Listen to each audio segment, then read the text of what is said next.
शाळेच्या अभ्यासामध्ये आपण जो आपला न्यूजपेपर आहे याचा कसा उपयोग करू शकतो याचं एक उदाहरण मी आज आपल्याला दाखवत आहे। प्रत्येक दिवशी पेपरवर एक मोठी जाहिरात येत असते आणि या जाहिरातीवर आधारित काही प्रश्न आपण मुलांना देऊ शकतो। दररोजचा आपल्याला वेगळी जाहिरात शोधायची गरज नाही। पेपरवर अशा जाहिराती येतच असतात, पण पेपरवरील जाहिराती जरा हार्ड असून इंग्लिशमध्ये असतात। तरी पण मुलांना जर ती सवय लागली तर ते मुलं शोधून घेतात। आणि अशी जाहिरातीवर आधारित प्रश्न आपल्या या नवीन परीक्षा पद्धतीनुसार परीक्षेमध्ये यायला लागलेले आहेत, ते आपण पाठीमागील परीक्षेमध्ये पाहिलेलं आहे। तर आता ही अशा प्रकारची एक जाहिरात आहे पेपरवर। मुलांना मी ती पाहायला दिली, त्यांना थोडं समजून सांगितलं कसं काय पाहायचं, त्यातमध्ये तुम्हाला काय दिसतंय, आकडेवारी, छोटे हे स्कॅन करायचं, किंवा ही कोणती कंपनी आहे, टाटा कंपनी, क्रोमा स्टोअर आहे। स्टोअर्स म्हणजे काय इंग्रजी शब्दांचं त्यांना मी थोडी ओळख करून दिली। त्यांच्याकडे मी 10 मिनटं पेपर दिला, 10-15 मिनटं त्यांना पाहायला सांगितलं किंवा तुम्ही हे पहा, आणि त्यावर आधारित मी त्यांना काही प्रश्न दिलेले आहेत। हे इथं पहा, प्रश्न आपण पाहू शकता। आता या प्रश्नाची ते किती उत्तरं शोधतायत मी आता त्यांच्याकडे देणार आहे। आता तुम्ही शोधणार आहेत का? तुम्ही पेपर, ही जाहिरात आहे, पेपर नाही, जाहिरात वाचली का? त्याच्यात तुम्हाला काय काय दिसलंय, काय काय नाही शोधा म्हणलं होतं तुम्हाला, आहे की नाही? जे काय त्याच्यात चित्र आहेत ते चित्र, त्या चित्रामध्ये काय सांगतंय, त्याचा हावभाव किंवा तिथं ती आकडेवारी लिहिली, किती टक्के डिस्काउंट मिळणार आहे आपल्याला, आहे की नाही? अशा बऱ्याचशा गोष्टी आपण इथं काय केलेल्या आहेत, समजून घेतलेल्या आहेत, आणि त्यानुसार आपण हे प्रश्न सोडवणार। आता हे प्रश्न तुम्हाला येतील का सोडवता? मग आता तुम्ही काय करा, हे प्रश्न सोडवा आणि मला त्याचं उत्तर इथं एक शब्दामध्ये लिहिलं तरी चालेल। आता इथं प्रश्न दिलेले आहेत पहा। इलेक्ट्रॉनिक्स वस्तू विक्रीची ऑफर किती दिवस चालेल? मग आता इथं कुठंतरी या जाहिरातीमध्ये ते दिवस आलेले पहा, सुरू कधी होणार आहे आणि संपणार आहे कधी। त्यानुसार मग तुम्ही आपल्या भिंतीवरचं कॅलेंडर बघायचं, ते दिवस मोजायचे आणि त्याचं उत्तर इथं लिहायचं। तुम्हाला मी सुरुवातीलाच सांगितलं होतं, आपल्याला आपल्या बुद्धीचा वापर करावा लागणार आहे, आपल्या डोक्याचा वापर करावा लागणार आहे, आपल्याला इथं डोकं लावावं लागणार आहे। येईल का तुम्हाला सोडवता? मी अनेक प्रश्न याच्यावर काढू शकत होतो, 10-20, पण आपण एक सोपे साधे आणि तुमच्या बुद्धीला चालना देणारे 5 प्रश्न मी काढलेले आहेत इथं। हे प्रश्न आपण पाहू शकता। करा सुरुवात मग, ठीक आहे का?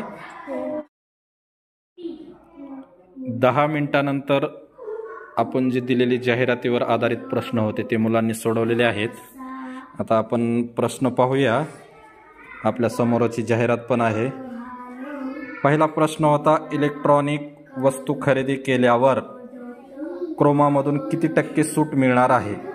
तर मुलांनी त्याचं उत्तर इथं लिहिलेलं पहा, इलेक्ट्रॉनिक वस्तू खरेदी केल्यावर क्रोमामधून 10% सूट मिळणार आहे। तर त्यांना हे 10% इथं दिलेलं आहे पहा, हे 10%ची सूट मिळणार आहे। ऑफ म्हणजे दिलेली किंमत आहे त्याच्यावर 10%ची सूट मिळणार आहे। जर आपण 100 रुपयाची वस्तू खरेदी केली तर मग आपल्याला किती रुपये सूट मिळेल? आवाज 10 रुपयाची सूट मिळेल। आणि मग 200 रुपयाची वस्तू खरेदी केली तर किती रुपये सूट मिळेल? 20 रुपये मिळेल, कारण 100ला 10% म्हणजे शतक, 100च्या पटीत असतं ते। आता पहा, आपण पुढच्या प्रश्नाकडे जाऊ। दुसरा प्रश्न आहे, इलेक्ट्रॉनिक वस्तू विक्रीची ऑफर किती दिवस चालणार आहे? त्यांनी मुलांनी उत्तरलेलं होतं की ही ऑफर 23 जूनपर्यंत चालणार आहे। त्यांना इथं तारीख दिली होती 19 पासून 23 जूनपर्यंत, पण त्या उत्तराचा प्रश्न असा होता की कधीपर्यंत आहे, आणि मी विचारलं होतं किती, तर किती दिवस? त्याचं उत्तर आहे 5 दिवस। तर हा पण प्रश्न त्यांचा काही प्रमाणात बरोबर आहे, हा पूर्णतः बरोबर आहे। पुन्हा तिसरा प्रश्न होता, क्रोमाचे भारतात किती स्टोअर्स आहेत? तर त्याचं उत्तर त्यांना इथं सापडलेलं आहे। हे पहा, क्रोमाचे भारतामध्ये जवळजवळ 500 स्टोअर्स आहेत, किंवा इथं इंग्लिशमध्ये पण हॅपी 500 टू यू, म्हणजे ते त्यांची 500 दुकानं आपल्या सेवेमध्ये उपलब्ध आहेत, असा त्याचा अर्थ होता। आता चौथा प्रश्न त्यांना समजला नाही, परत ते माझ्याकडे घेऊन आले. त्यांनी इथं काहीच उत्तर दिलेलं नाही आणि मी जेव्हा सांगितलं मग तेव्हा त्यांच्या लगेच लक्षात आलं. तर याचं उत्तर आहे आपल्या जवळचे स्टोअर शोधण्यासाठी आपलं दुकान. हे जे आपल्या जवळ हे कुठं दुकान आहे ते आपल्याला आता एखादी वस्तू घ्यायची तिथं जायचं आहे, कुठं दुकान आहे ते तर ते शोधण्यासाठी काय करावं लागेल, मोबाईलमध्ये स्कॅनर असतं आणि स्कॅनर आहे पहा इथं. त्याच्यात इथंच प्रश्न होता ते तुमच्या जवळचे स्टोअर शोधण्यासाठी काय करावं लागेल आपल्याला, स्कॅन करावं लागेल. तो प्रश्नच होता आपल्या जवळचे स्टोअर शोधण्यासाठी काय करावे लागेल, स्कॅन करावं लागेल. आणि मोबाईलमध्ये स्कॅनर कुठं असतं हे तुम्हाला मी दाखवलेलं आहे. आता मग त्याचं उत्तर काय येईल, फक्त एका शब्दात लिहिलं तरी चालेल, स्कॅन करायचंय. काय करायचंय, स्कॅन करायचं आहे. मग तिथून लगेच ते गुगल मॅप तुम्हाला घेऊन जाईल. आता ती पद्धत मी तुम्हाला पुढे सांगेन. त्याच्या पुढचा एक प्रश्न होता की क्रोमामध्ये आपणाला कोणकोणत्या वस्तू खरेदी करता येतील, 3 नावं सांगायची होती. आता क्रोमा हे इलेक्ट्रॉनिक स्टोअर्स आहे. इलेक्ट्रॉनिक कोणकोणत्या वस्तू आहेत, तर मी त्यांना जेव्हा माहिती सांगत होतो त्यांनी उत्तर दिलं होतं खुर्ची. बरोबर आहे का, खुर्ची इलेक्ट्रॉनिक आहे का, नाही. तर इलेक्ट्रॉनिक वस्तू म्हणजे त्याच्यात काहीतरी यंत्र असतं. मग खुर्चीमध्ये काही यंत्र नाही.